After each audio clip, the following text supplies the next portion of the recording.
From 1960 to 1968, the beloved sitcom The Andy Griffith Show captivated millions of fans with its portrayal of life in the idyllic town of Mayberry. The program had a cast of enduring characters that emphasized the humor, friendliness, and everyday struggles of small-town life.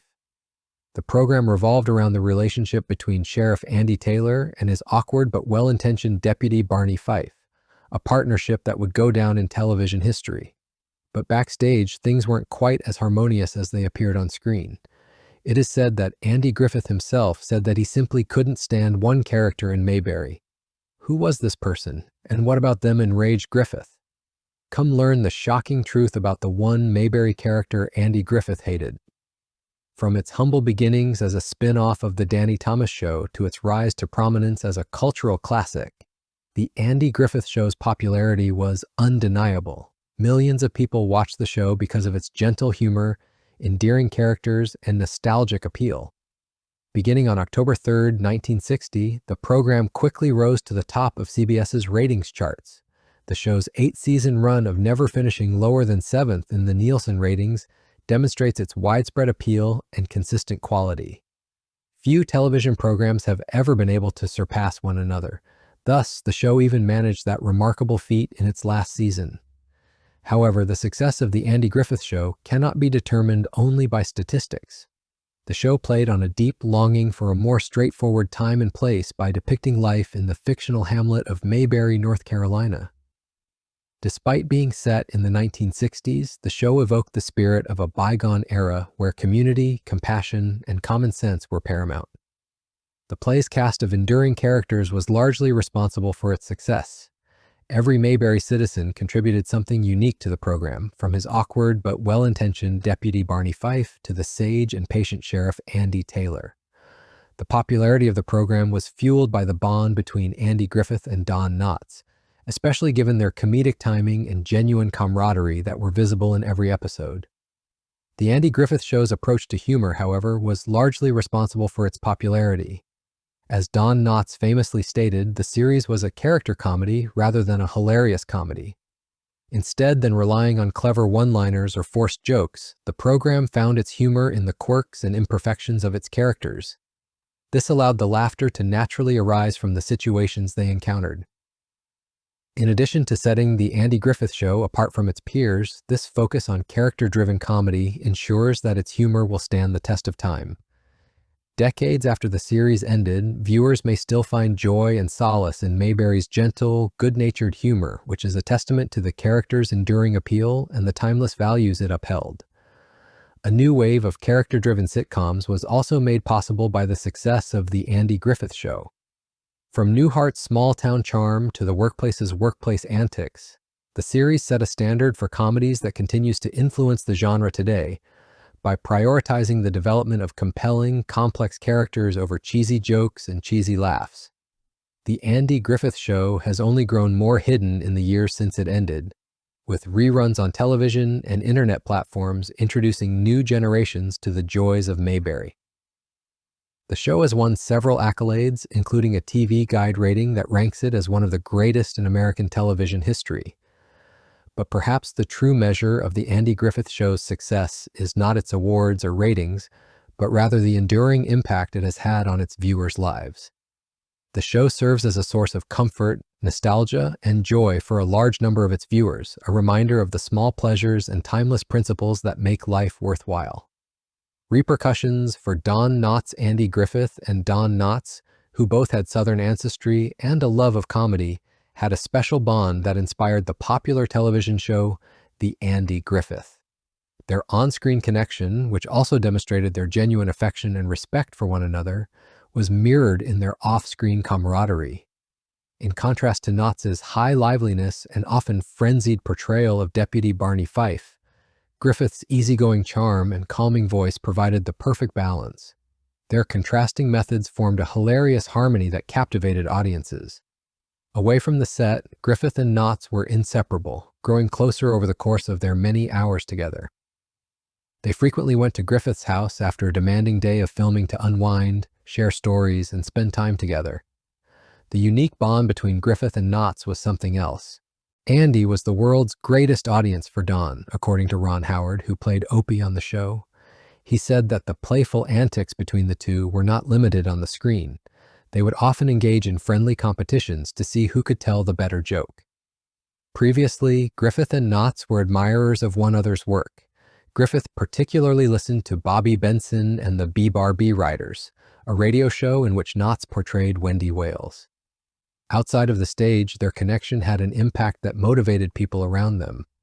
However, Knotts eventually encountered a problem with the program that he was unable to resolve, leading him to quit the show. As the program's popularity increased, so did the disparities in their financial planning.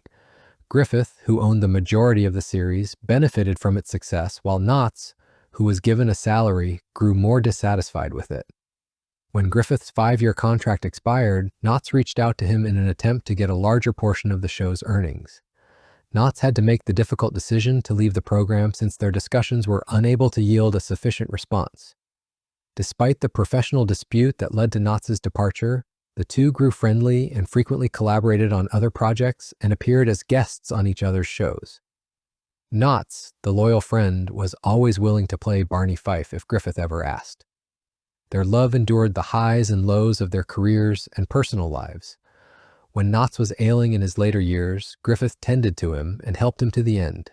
The world mourned the passing of a talented actor as well as a man who had brought joy to millions of people via his work and unwavering dedication to his friends and profession. Argument with Aunt Bee. Even while Griffith and Knotts managed to maintain their friendship in spite of their different careers, another on-screen relationship was not as fortunate. Behind the scenes, Griffith had a complex and sometimes challenging relationship with Frances Bavier, the woman who played the iconic part of Aunt Bee. Stark contrast to their characters' comfortable, cordial relationship on the show. On the surface, Aunt Bee was the perfect example of a loving mother. She was always ready to offer Mayberry residents a warm meal and a sympathetic ear. Her presence in the Taylor family provided stability and comfort, and her loving guidance molded the lives of Andy and Opie. However, Bavier's demeanor off-camera was very different from the tenderness of her portrayal. Known for her strict professionalism and quiet manner, Bavier rarely engaged in the camaraderie among her other actors and tended to keep to herself on production. Known for his more relaxed and amiable approach to work, Griffith was irritated by Bavier's camaraderie on-screen and seclusion off-screen. Even though their portrayal of a loving family appeared plausible, the two actors struggled to find common ground when the camera stopped rolling. Their disparate personalities and methods of working frequently clashed, creating a tension that lingered throughout their relationships. Griffith, who enjoys the familial atmosphere on set and believes in encouraging harmony among the players, found it challenging to work with Bavier's reserved manner and high expectations. Her focus on perfection and her refusal to engage in the light-hearted banter that characterized the program's backstage dynamics created a glaring tension that persisted throughout the length of the series. As the years passed and the program came to an end, the gap between Griffith and Bavier seemed to widen.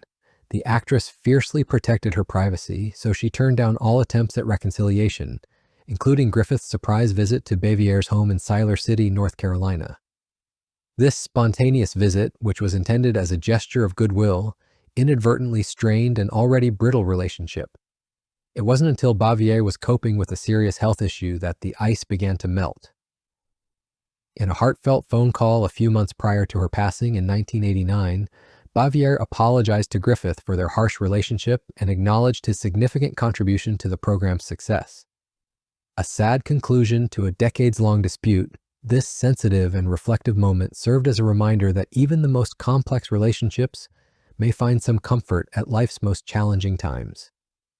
The rivalry between Frances Bavier and Andy Griffith was notable, but there was also a lot of friction between Bavier and the other members of the group.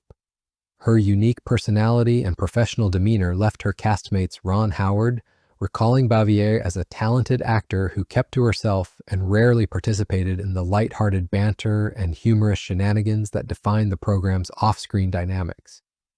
She was frequently left on eggshells, unsure of how to negotiate her emotions and preferences. Bavier's self-imposed seclusion only served to exacerbate the tension between her and the other members of the ensemble, who found it difficult to understand and accept her alternative viewpoint. The Andy Griffith Show, one of the most watched television programs, had a number of challenges over its tenure. Among the most significant issues was the dissatisfaction of the character Bavier, who frequently retreats to her dressing room when insulted or betrayed. The performers and crew had to find a way to maintain a professional atmosphere while respecting Bavier's personal space and preferences. The program's makeup artist, Lee Greenway, played a significant role in helping Bavier and his co-workers resolve issues and overcome their differences. Greenway's calm demeanor and understanding of Bavier's unique needs served to diffuse any tensions and ensure that the performance continued without major disruptions. The cast and crew of The Andy Griffith Show created a beloved television masterpiece that has endured for many years. Their ability to collaborate despite personal disagreements and conflicting personalities demonstrates their skill and dedication to their work. Don Knotts and Andy Griffith reached a consensus that caused one character to go when Barney Fife left Mayberry. Sheriff Andy Taylor was drawn to Eleanor Donahue's character Ellie Walker in the first season of The Andy Griffith Show. Donahue, who just portrayed Betty Anderson on Father Knows Best, seemed like the perfect candidate for Andy's romantic partner. But she resisted the shift from portraying a teenage Father Knows Best contestant to an adult woman with a career and a personal life.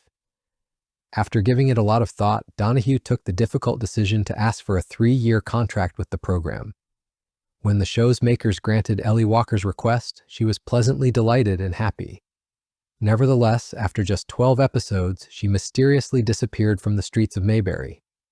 When Donahue met with Andy Griffith at a gathering years later, they had a heartfelt conversation about her time on the show. Griffith gave Donahue closure and affirmation by assuring her that the writers truly didn't know how to write for her character. Those who had fallen in love with Ellie Walker had their hearts altered by her brief presence. Eleanor Donahue learned valuable lessons about trust, honesty, and staying true to herself, both on and off screen, while playing Ellie. The persona he admired, from the comedy and screenplays to the characters living in the idyllic village of Mayberry, Andy Griffith, the star and creative force behind The Andy Griffith Show, had a significant impact on the series' trajectory. He was highly dedicated to creating a cosmos that viewers would find alluring from the tumultuous reality of the 1960s. Despite his influence and the general harmony among the program's cast and staff, Griffith disagreed with show producer Sheldon Leonard over the development of one particular character, the Mayor of Mayberry.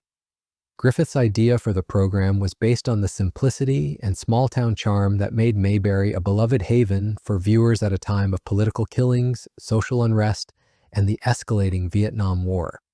He thought the show was great because it took viewers' attention away from the news by showing them a world where vibrant individuals occasionally got into little arguments and where young Opie Taylor learned some mild life lessons. The idea that Leonard would propose adding a mayor character to serve as Sheriff Andy Taylor's boss in spite of all the chaos made Griffith giggle. He said that the idea was conceptually incorrect since a sheriff, who was a county officer, would have greater authority than a mayor. Griffith believed that the delicate balance of links that made the show so compelling to viewers would be disturbed by the addition of a character to keep an eye on Andy. This disagreement led to the only significant disagreement Griffith and Leonard had throughout their time together, which demonstrated Griffith's strong opinions on the subject. Despite Griffith's protests, Leonard continued to include seasoned character actor Dick Elliott as Mayor Pike in the show's inaugural season. The purpose of the character was to provide Andy a counterpart and occasional challenge in his role as sheriff, giving the story more drama and impact. However, Parley Bear became Mayor Stoner when Elliott passed away too soon in 1961. But Griffith wasn't certain the character improved the program, and his doubts only became stronger over time. Griffith observed that the mayor's presence broke the delicate balance of relationships and power that made Mayberry such a fascinating place. He believed that the character's introduction was unnecessary and took focus away from the show's primary focus, which was the connections between Andy, Barney, Opie, and the other beloved town residents. Griffith believed that the mayor was a pointless addition that took attention away from the more engaging and humorous exchanges amongst the show's core characters. The rest of the show confirmed Griffith's intuition. The mayor position was not as well received by viewers as the other memorable characters on the program, including the witty and wise Aunt Bee, the awkward but well-intentioned Barney Fife, or the oddball but endearing Gomer Pyle. Even though the actors portraying the mayors are quite talented, the characters never truly mesh with Mayberry and sometimes feel more like an afterthought than a significant part of the show's plot. After a few appearances, Mayor Stoner quietly left the program and was never seen again. The character's abrupt exit was a subliminal admission that Griffith had been right all along. The mayor was an unnecessary addition to a program that thrived on its core cast and the simple, approachable plots Griffith brought to life every week. The disparity around the statue of Don Knotts, Andy Griffith's opposition to the mayor role, was a backstage conflict that occurred during the show's run. The adored actor got into another argument years after the Andy Griffith Show ended. The proposed memorial honoring co-star and close friend Don Knotts was the point of contention this time. In the years after its discontinuation, fans of the Andy Griffith Show had made Mount Airy, North Carolina, the actual location of the fictional Mayberry, a popular vacation spot. Visitors flocked to the small southern hamlet to pay tribute to the actors who had brought the beloved characters to life and to savor the nostalgia of a bygone era. One such monument, which was erected in Mount Airy in 2004, featured Andy Griffith in the role of Sheriff Andy Taylor alongside a miniature Ron Howard as his son Opie. The statue, which was a gift from the cable network TV Land, quickly attracted attention from spectators who liked to take photos with the bronze representations of their favorite show father and son.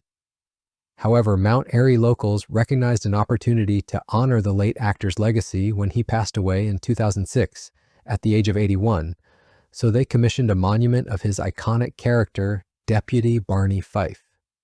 The plan was to place the Knotts Memorial next to the existing sculpture of Griffith and Howard, creating a triad of Mayberry's most beloved figures. Many people were surprised to learn that Andy Griffith was personally against the idea of a Knotts Memorial at Mount Airy. Some speculated that Griffith believed the installation of a monument to Barney Fife would detract from the existing homage to his own character and the performance as a whole. But the precise reasons for his resistance were never revealed. According to some theories, Griffith, who was constantly defending his friend's legacy, would have felt that a monument to Knotts as Barney Fife would have been too limited to adequately recognize the actor's genius and contributions to the entertainment industry. After all, Knotts had a prosperous career that extended far beyond his work as the incompetent deputy, with noteworthy parts in films like The Ghost and Mr. Chicken and The Incredible Mr. Limpet. Regardless of his intentions, Griffith allegedly worked behind the scenes to halt the Knotts monument's construction, including reaching out to Knotts' widow, Frances, to voice his concerns. In the end, Griffith's efforts were successful, and the monument's plans were kindly put on hold.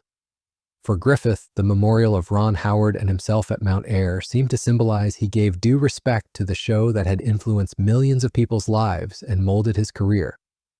According to him, the addition of a monument to Barney Fife may have upset the delicate balance of that memorial, and focused emphasis on a single character rather than the show's greater significance. In the years that followed, lovers' dreams of a monument honoring the late actor would ultimately come true, but not in Mount Airy. In 2016, a bronze statue of Knotts was unveiled in Morgantown, West Virginia, with his daughter Karen present. The memorial featured Knotts in a suit and tie, honoring the actor's life and career in its entirety rather than focusing just on his portrayal of Barney Fife. The proposed Don Knotts Memorial ultimately demonstrated Andy Griffith's deep affection and admiration for his longtime friend and colleague, despite the disappointment of some Mount Airy locals. By making an effort to respect Knotts' reputation on his own terms, Griffith demonstrated a level of commitment and understanding that went well beyond the parameters of their made-up Mayberry marriage. How do you feel about the startling revelations regarding the dynamics and disputes among the actors of the Andy Griffith Show? Which anecdote or behind-the-scenes story most drew your interest? To ensure you don't miss our next video, please click the subscribe button and the notification bell if you like this in-depth look into TV history. Leave a comment below with your favorite Mayberry recollections.